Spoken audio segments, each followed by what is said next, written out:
পাখা নাই মোর উড়িয়া যাইতাম গায়ে, নাই মোর জোরে রে মদিনা কত দূর,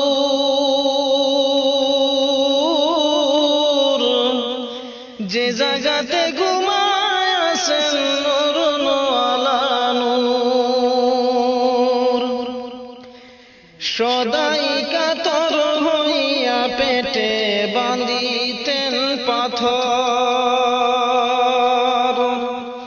সদাই